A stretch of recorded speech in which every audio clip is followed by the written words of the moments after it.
Bonjour à toutes et à tous, c'est un plaisir d'être aujourd'hui parmi vous. On m'a demandé de parler de la corporate view. Alors je ne vais pas vous parler de la corporate view d'autres entreprises, je vais vous parler de ce que fait Nestlé sur ce sujet de la consommation responsable, mais aussi de la responsabilité d'entreprise. Et on pourra ensuite avoir un dialogue sur tous ces thèmes dans le courant de la soirée. J'ai beaucoup apprécié la plupart des points qui ont été mentionnés par ma préopinante, ma présentatrice, Madame Michaud-Gigon. On a eu l'occasion d'échanger sur certains de ces thèmes. La particularité ou le point commun, c'est que d'un côté, vous défendez les consommateurs et nous les servons. Donc je pense qu'on a un petit peu les mêmes intérêts de pouvoir servir les consommateurs correctement et de façon responsable et durable. La question, est-ce qu'on doit changer le modèle ? Est-ce qu'on doit changer le modèle ? Je suis d'accord aussi avec le point d'exclamation plutôt que le point d'interrogation, c'est une évidence. Aujourd'hui, il suffit de lire les différents rapports qui ont été publiés ces derniers temps, y compris celui du IPPC, qui sera certainement discuté en détail à l'occasion de la COP26 avant la fin de l'année, pour se rendre compte que, oui, effectivement, il faut que les choses changent. La question, c'est comment, qui. Et j'aime beaucoup aussi cette notion d'éco-geste où on commence à rendre beaucoup plus spécifique et personnel, en quelque sorte, les actions qu'il faut prendre, parce que de lire des rapports, d'entendre des experts parler de ce qu'on doit faire collectivement d'ici 2050, ça peut paraître très, très high level, si je peux dire ça en anglais, et c'est très compliqué de savoir ce qu'on peut faire individuellement, collectivement, mais aussi au quotidien. Et donc ces éco-gestes, je les trouve très bien. Quand on regarde un petit peu le détail de ce qui se trouve dans ces différents rapports sur l'état de la planète, sur le réchauffement climatique, sur les actions qu'il faut entreprendre, on se rend compte qu'il y a un certain nombre d'actions qui sont probablement à prendre dans notre quotidien. La question du régime alimentaire et les choix que nous faisons au niveau des aliments que nous consommons a un impact en bien ou en moins bien sur les ressources naturelles. La question de la mobilité, qui peut se rapporter aussi au quotidien des gens, est un aspect qui peut avoir une influence directe sur les émissions de CO2, par exemple. La question des choix énergétiques en est une aussi qui est dans notre quotidien. Et enfin, des éco-gestes ou des gestes, des bons gestes pour éliminer ou en tout cas réduire de façon drastique le gaspillage. Et dans le contexte des activités de Nestlé, le gaspillage alimentaire est probablement aussi une des actions que tout un chacun, avec le bon état d'esprit, peut prendre au quotidien pour apporter une contribution. Je pense qu'aujourd'hui, il faut absolument avoir cette prise de conscience, le rôle des médias, le rôle du marketing, le rôle éventuellement du politique, mais aussi la responsabilité individuelle doit absolument pouvoir conduire à ces gestes au quotidien, parce qu'à la fin, chaque geste compte pour contribuer à améliorer la situation. J'ai deux filles qui sont maintenant adultes, mais il y a quelques années en arrière, quand elles me demandaient « Papa, est-ce que cet aliment est encore bon ?»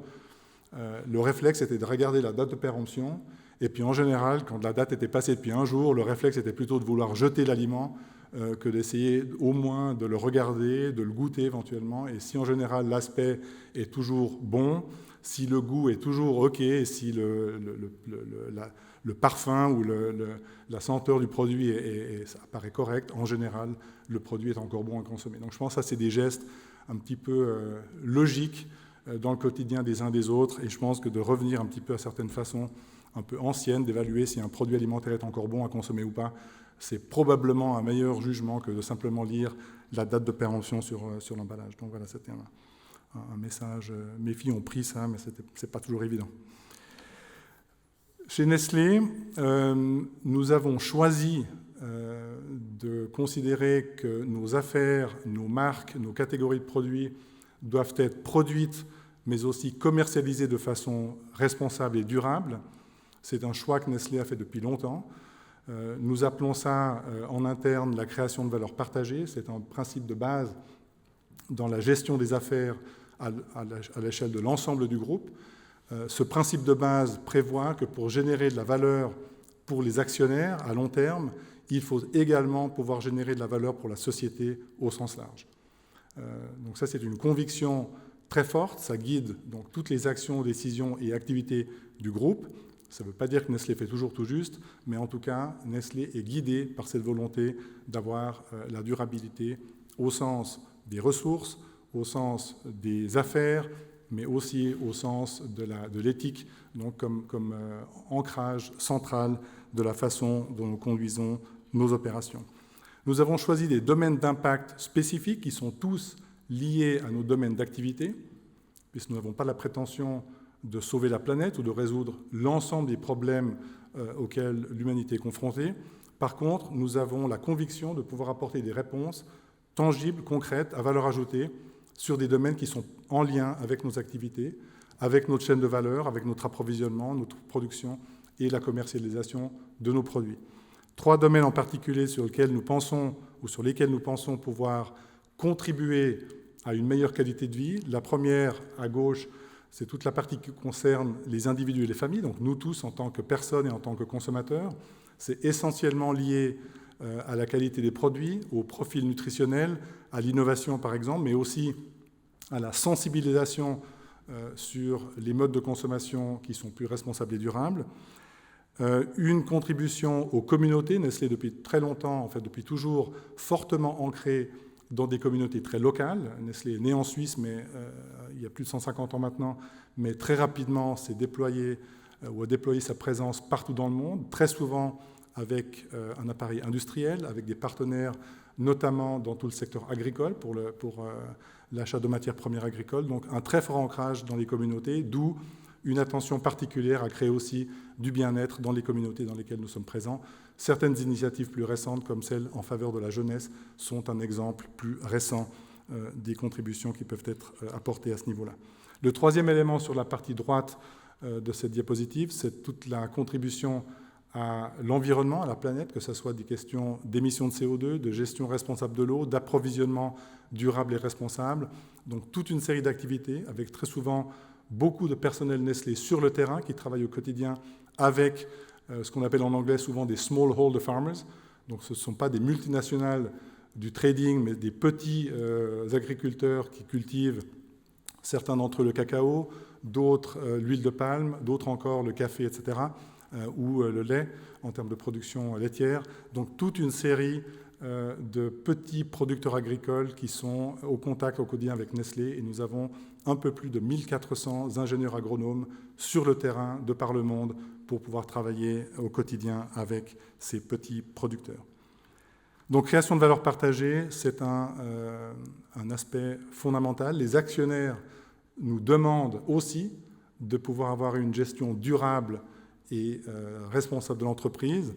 Je me suis d'ailleurs étonné de voir que les incitations financières se trouvaient en 5e et dernière position. Je ne sais pas exactement ce que vous avez entendu par là, mais de mon côté, je me réjouis que les marchés financiers récompensent davantage les entreprises qui s'engagent sur la voie de la durabilité et respectivement, entre guillemets, punissent celles qui résistent, parce que plus vite la grande finance, la haute finance, aura ces comportements pour récompenser d'une part ou pénaliser d'autre part, plus vite les entreprises, en tout cas celles qui n'y se sont pas encore mis, s'y mettront également. Donc la puissance et la force de frappe des marchés financiers est probablement une des plus fortes qui puissent être disponibles, probablement plus forte et plus efficace que la réglementation en général.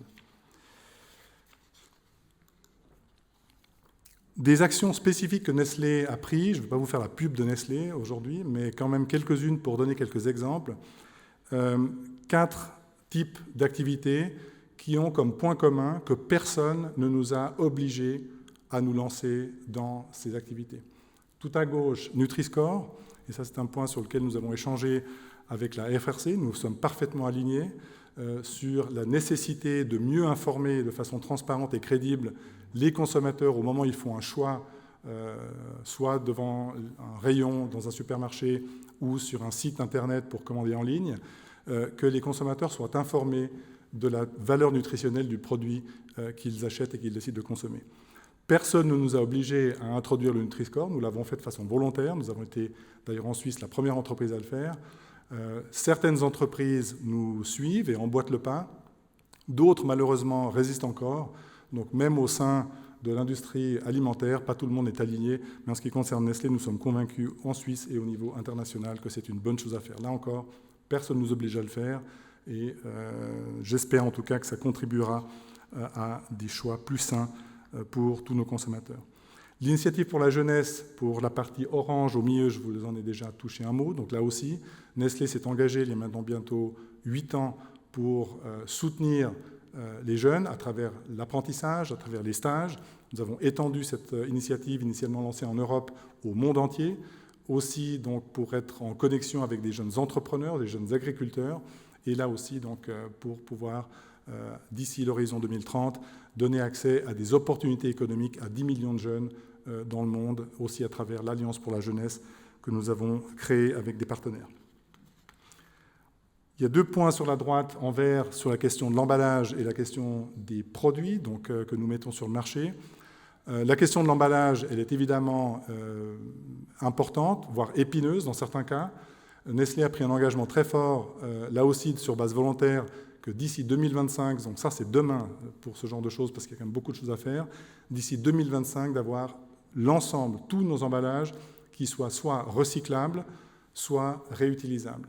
Quand on dit recyclable, encore faut-il qu'il y ait de l'infrastructure pour pouvoir recycler des matériaux qui sont en principe recyclables. Nous nous engageons, ici en Suisse d'ailleurs également, pour avoir de l'infrastructure qui permette la collecte, le tri et la valorisation, le recyclage, donner une deuxième vie à toutes sortes de matériaux d'emballage pour qu'on puisse mieux utiliser ces ressources et respectivement avoir du matériel recyclé qui puisse redevenir de l'emballage. L'alimentation a une particularité par rapport à d'autres secteurs d'activité, c'est que le packaging, ce n'est pas seulement cosmétique, ce n'est pas seulement un élément du marketing mix, ça a une fonction très spécifique de protéger l'aliment, d'assurer la sécurité alimentaire et donc la qualité des produits. Donc, sur ce genre de choses-là, Nestlé ne fait aucun compromis. Mais avec cette contrainte, l'idée, c'est d'avancer dans la question de l'emballage pour que ça soit beaucoup plus respectueux de l'environnement. Le dernier point tout à droite, c'est la question des produits alimentaires que nous consommons tous. Tout ce qui est produit à base végétale, qui vient de plus en plus remplacer des produits à base de protéines animales, est un trend en très forte accélération globalement et aussi dans notre pays. Là aussi, Nestlé est fortement impliqué dans de l'innovation. Nous innovons beaucoup dans ces typologies de produits, dans des secteurs d'ailleurs qui sont basés en Suisse. Le climat, l'ambition d'ici 2050, c'est d'être climat neutre. Donc là aussi, personne ne nous oblige à le faire, on s'est engagé à le faire, avec une feuille de route extrêmement détaillée. Vous aurez cette présentation, donc je vous laisserai le loisir de la parcourir en détail. Toute une série d'activités, aussi de délais beaucoup plus courts que 2050, puisque d'ici 2025, on veut faire moins 20% d'émissions de CO2, et d'ici 2030, la moitié de CO2 réduit d'ici là. On m'a signalé que j'avais plus que 2 minutes, donc je voulais faire un quiz pour voir un tout petit peu parce qu'une question fondamentale, c'est l'information et la connaissance. Je pense que vous buvez, en tout cas dans la majorité des cas, au moins une tasse de café par jour. J'espère en tout cas que c'est comme ça que vous commencez votre journée. Peut-être juste à main levée, quelle est la forme de préparation ou le mode de préparation d'une tasse de café qui instinctivement vous paraît la plus respectueuse de l'environnement en termes d'émissions de CO2. Est-ce que c'est plutôt le café filtre sur la gauche de ce slide pour vous, main levée, pour ceux qui pensent que c'est la tasse la plus éco-friendly? Quelques-uns, d'accord, pas beaucoup. Le café, donc Nespresso en capsule aluminium recyclé, j'insiste. Il y en a quelques-uns de plus. Et puis, tout à droite, sur cet écran, la tasse de Nescafé, le bon vieux café lyophilisé. Combien d'entre vous pensez que c'est la forme la plus... Bon, je n'ai pas compté, mais il me semblerait qu'il y a un léger avantage pour Nescafé. Vous avez parfaitement raison. La tasse de Nescafé, pour toutes sortes de bonnes raisons, dont d'ailleurs la préparation industrielle, est la tasse la plus éco-friendly. La moins éco-friendly, c'est celle qu'on prépare à la maison, café filtre. Ça, je dois dire que vous êtes parmi les audiences les mieux au fait des statistiques, parce qu'en général, quand on pose cette question au public et aux consommateurs, on reçoit la réponse très simplement, c'est le café-ville qui est le plus écologique, alors que c'est exactement le contraire. Merci d'avoir participé. J'aurais dû amener un prix, peut-être qu'on aurait dû... Une petite statistique qui vaut ce qu'elle vaut, parce qu'il y a plein de sources d'informations parfois divergentes. 0 minutes left, I'm almost done. La quantité d'eau qu'il faut pour produire des biens de consommation courante que tout un chacun a à la maison, parfois en plusieurs exemplaires, comme les jeans, les t-shirts et ce genre de choses. C'est quand même assez hallucinant de voir la quantité d'eau, et je vous épargne les autres ressources naturelles qui sont nécessaires dans le processus de fabrication de ces biens courants. Mais là aussi, en général, quand on achète l'un ou l'autre de ces produits, on n'a aucune idée de l'impact que ces produits ont sur l'environnement. Et je pense que ça, c'est un point où je rejoins tout à fait Mme Michaud-Gigon tout à l'heure. L'information, l'éducation, je n'aime pas tellement utiliser ce mot dans ce contexte, mais il s'agit vraiment de ça, de s'éduquer soi-même, en définitive, pour pouvoir faire les bons choix.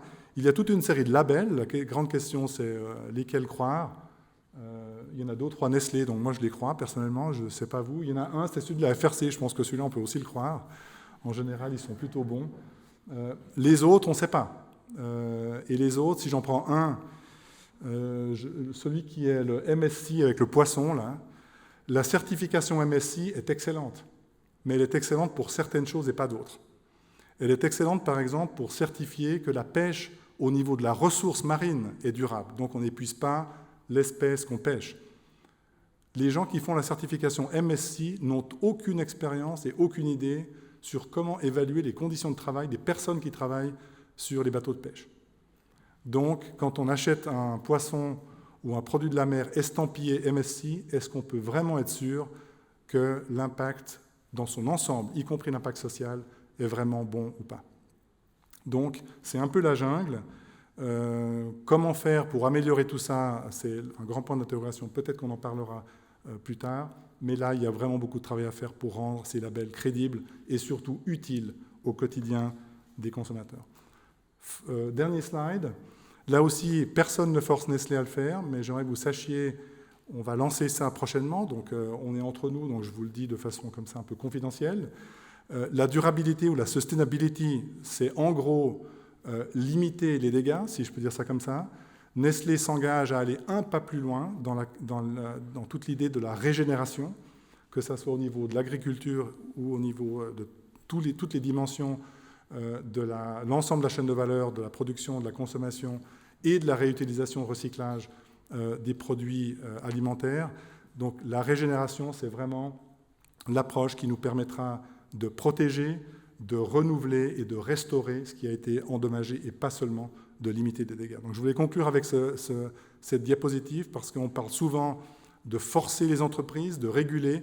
Il y en a certaines qui agissent sans qu'on les force à le faire parce qu'elles en sont convaincues et parce qu'elles ont la durabilité et la création de valeur partagée au cœur de leur business model et comme principe de base de tout ce qu'elles font dans le monde entier et aussi ici en Suisse. Merci pour votre attention.